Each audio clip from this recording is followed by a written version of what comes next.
Hi friends, ಎಲ್ರಿಗೂ ಹೊಸ ವಿಡಿಯೋಗೆ ಸ್ವಾಗತ. ನಾಳೆ ನಡೆಯುತ್ತಿರುವ second ODI match India versus south Africa ಇಲ್ಲಿ ಒಂದು ದೊಡ್ಡ ಬದಲಾವಣೆ ನಡೀತಾ ಇದೆಯಾ ಅಥವಾ ನಮ್ಮ ಟೀಮ್ ಹಾಗೇ ಇರುತ್ತಾ, ಅದನ್ನೆಲ್ಲ ಗೌತಮ್ ಗಂಭೀರ್ ಅವರು ಏನು ಹೇಳಿದ್ದಾರೆ ಅದನ್ನೆಲ್ಲ ನೋಡ್ಕೊಂಬರೋಣ. ಅದಕ್ಕಿಂತ ಮುಂಚೆ ನೀವು ನಮ್ಮ ಚಾನಲ್ಗೆ ಹೊಸಬರಾಗಿದ್ದರೆ ಈಗಲೇ ಸಬ್ಸ್ಕ್ರೈಬ್ ಮಾಡ್ಕೊಳ್ಳಿ, ಹಾಗೆ ಪಕ್ಕದಲ್ಲಿರೋ ಬೆಲ್ ಐಕಾನ್ ಮೇಲೆ ಆಲ್ ಅಂತ ಕ್ಲಿಕ್ ಮಾಡ್ಕೊಳ್ಳಿ. ನಾವು ಯಾವುದೇ ಹೊಸ ವಿಡಿಯೋ ಅಪ್ಲೋಡ್ ಮಾಡಿದರೂ ಮೊದಲು ನಿಮಗೆ ನೋಟಿಫಿಕೇಶನ್ ಬರುತ್ತೆ.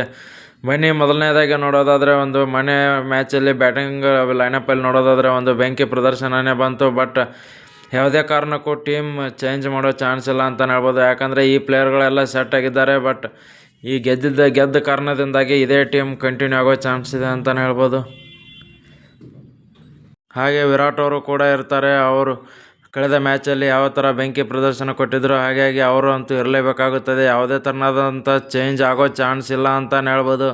ಯಾಕಂದರೆ ಒಂದು ಮ್ಯಾಚ್ ಗೆದ್ಕೊಂಡು ಬಂದಿದ್ದರಿಂದ ಇದೇ ಕಂಟಿನ್ಯೂ ಮಾಡೋ ಚಾನ್ಸ್ ಜಾಸ್ತಿ ಇದೆ ಅಂತಲೇ ಹೇಳ್ಬೋದು. ಬ್ಯಾಟಿಂಗ್ ಲೈನಪ್ಪಲ್ಲಿ ರೋಹಿತ್ ಶರ್ಮಾ ಆಗಿರ್ಬೋದು, ಹಾಗೆ KL ರಾಹುಲ್, ವಿರಾಟ್ ಕೊಹ್ಲಿ ಯಾವ ಥರ ಆಡಿದ್ರು ಅದೇ ಕಂಟಿನ್ಯೂ ಆಗುತ್ತೆ ಅಂತಲೇ ಹೇಳ್ಬೋದು. ವಿಡಿಯೋ ಇಷ್ಟ ಆಗಿದ್ದರೆ ಲೈಕ್ ಮಾಡಿ, ಶೇರ್ ಮಾಡಿ.